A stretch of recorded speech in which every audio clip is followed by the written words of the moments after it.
This is one of the only suburb-to-suburb commuter trains in the US. When you think of commuter rail in the United States, you might think of large bi-level trains being hauled by a locomotive towards a major city center, pulling into a station that's reminiscent of the golden age of American rail. What you might not think of is a single-card, self-propelled multiple unit flying between old railroad suburbs. But that is the case for this commuter railroad in the western suburbs of Portland. This is the Westside Express, better known as the Wes. But how did this humble little suburb-to-suburb commuter rail start? And better yet, who in car-dependent North America would take it?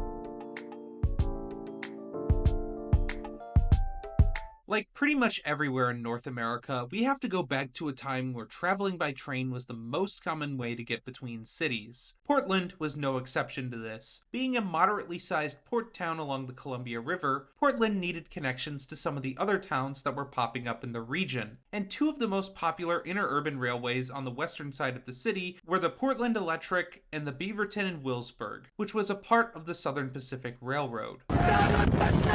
Both of these railroads started their operations in the early 20th century, providing electrified rail connections to Portland and the surrounding communities of Oregon, with its service peaking in the 1920s. However, soon enough, the passenger rail business became unprofitable for these two companies, and they would end up switching over to freight-only service during the mid-20th century. During the 20th century, both railroads would see a decline in freight service along the right-of-way that would become the future routing for the Westside Express. So in 1995, the Southern Pacific and Burlington Northern would lease these branch lines to a new railroad called the Portland and Western, which is owned by the Genesee and Wyoming Railroad. Now, with both of these future pieces of the Westside Express in one hand, this would open the doors for residents of the west side of Portland to get some rail transit for their communities. This push began in 1996, led by the residents of Washington County to get this rail corridor turned into a piece of transit for the region, mainly due to increased car transit along the Beaverton-Tigard Freeway. The cities and transit agencies in the region soon began to conduct studies on the feasibility of turning it into a transit corridor, such as figuring out what kind of transit mode they were going to use and where to implement stations and stops along the corridor. After some of the first studies were conducted, TriMet, which is the Portland metro area's main transit agency, took over management and construction of the project in 2002. The project would then receive the proper approval from the Federal Railway Administration in 2004, which also came with a funding boost for the new transit corridor, now known at the time as the Washington County Commuter Rail. Soon enough, in 2006, construction took place along the new rail corridor, updating the trackage to allow for increased speeds, safety improvements around crossings, capacity improvements to allow both passenger and freight operations to use the corridor, and the construction of the stations themselves. Midway through the construction of the Washington County Commuter Rail, the project would officially be renamed to the Westside Express, or WES for short, following a naming competition. And despite several delays, including the company that manufactured the rolling stock for the Westside Express going belly up midway through the construction, the Westside Express opened to the public on February 2nd, 2009. The Westside Express services the western suburbs of the Portland metro area. With trains starting in the southwest suburb of Wilsonville, WES then runs north, stopping at Tualatin, Tigard, and Hall Nimbus before completing the 15-mile journey 27 minutes later at the Beaverton Transit Center. Wilsonville, Tigard, and Beaverton stations are all major transit centers where riders can connect to multiple different bus services and other rail lines, such as Wilsonville Smart, which is Wilsonville's own bus agency, and Chariots, which provides bus connections to Salem, as well as the Beaverton Transit Center, having connections to the Max Light Rail Red and Blue lines, and countless TriMet bus lines at both Beaverton and Tigard Transit Center. The Westside Express has quite an interesting schedule, to say the least. The service only runs on weekdays, with the first northbound run beginning at 5:16 a.m. and morning service concluding at 9:35 a.m. However, service restarts in the afternoon at 3:28 p.m. and concludes for the day at 7:47 p.m. During the times of service, trains run about every 45 minutes, with a meeting of the two trains running the line that can be spotted in Tigard. The stations themselves are pretty simple, for the most part being single platform stations along the route, or in the case of Tigard, a single platform island station. Also, I didn't really know where else to mention this, but the Westside Express has some of the weirdest public art I've ever seen at each station, called the Interactivators. Definitely keep an eye out for them because they are very intriguing in a perplexing way, but yeah, just bask in the glory of the Interactivator. I just love saying the Interactivator. Okay, now let's get on with the video. The Westside Express falls in line with the rest of the TriMet network in terms of fare collection and pricing, with a 2.5-hour pass starting at $2.80 and the daily fare capping at $5.60. Fares can be paid for in a multitude of ways, such as a fare card, mobile phone, tapping a credit or debit card on the card reader, or by purchasing a ticket at a fare machine. This is one of the few commuter rail systems in the US where fares are actually fully integrated with the rest of the transit network with TriMet buses and trains.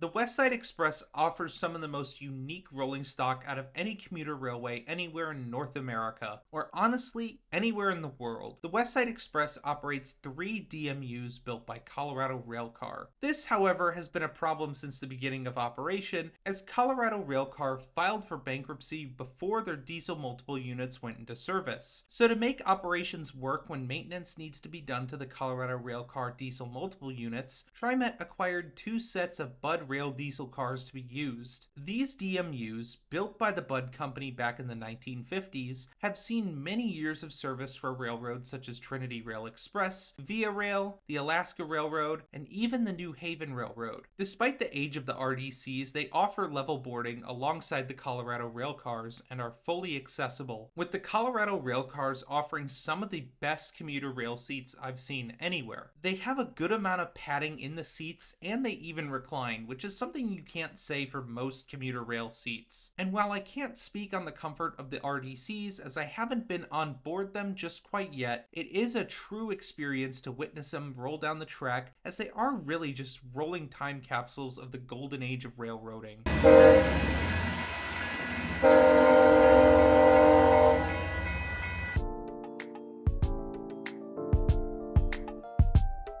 The Westside Express has all of the signs of a commuter rail line that was built for cheap. It only operates during commuter hours on weekdays, it's mostly single-tracked, and it only has 6 trains in the entire fleet. The Westside Express currently sits in a weird transit limbo, seeing less than stellar ridership that was heavily impacted in 2020, and the aging of the current rolling stock that cannot be replaced by the same company. The current operations that it's running are truly unsustainable for the long term. There has to be some change made to the Westside Express. But what really can be done? Well, there's really just 2 options moving forward for the Westside Express. The first being to have it shut down. This almost seemed like the plan going into 2020, with the creation of the Southwest Corridor for the Max Light Rail service that would have served much of the heart of the Westside Express service area, with frequent electrified rail service on right-of-way solely owned by TriMet. However, in 2020, the voters voted against funding the Southwest extension, so TriMet was forced to consider the future of the Westside Express. There is also another option for the Westside Express that has been growing in popularity among many people, and that involves enhancing the overall service to make it much more usable for everyday riders and not just 9-to-5 commuters. One of the more popular suggestions has been to extend the service all the way down to Salem. This is honestly such a great idea, as it would provide more options to get between Oregon's capital and the Portland metro area. However, while this idea is good, it should be paired with some other improvements to the Westside Express's service. The Westside Express's rolling stock is getting older and is in much need of replacement. Luckily, we have a lot more options now for diesel multiple units in North America that TriMet did when the Westside Express was first being built. Stadler flirts that are currently being used on Metrolink's Arrow could be an excellent option for TriMet to consider as a diesel multiple unit replacement for the line, which leads into the most obvious improvement for this, the service. This corridor needs trains running throughout the day, all 7 days of the week. This level of service improvement would ensure that ridership along the line is much higher than it currently is. Allowing people to make these midday trips on the Westside Express would be better to connect the western suburbs of Portland all day long and not just during the rush hour. These improvements wouldn't come without plenty of hurdles though, including working with the Portland and Western to ensure that the corridor could handle this frequency and working to get more operators for these trains, as these trains are operated by Portland and Western conductors and engineers. Or even more important, just getting the funds to get the new rolling stock or even to extend the line down to Salem. Regardless, this would improve the connection that the Westside Express makes, turning it from being a fairly niche suburban commuter rail system to an actual well-connected interurban rail line connecting many communities along it and providing sustainable, reliable transit to them. The Westside Express is not alone in this issue. There are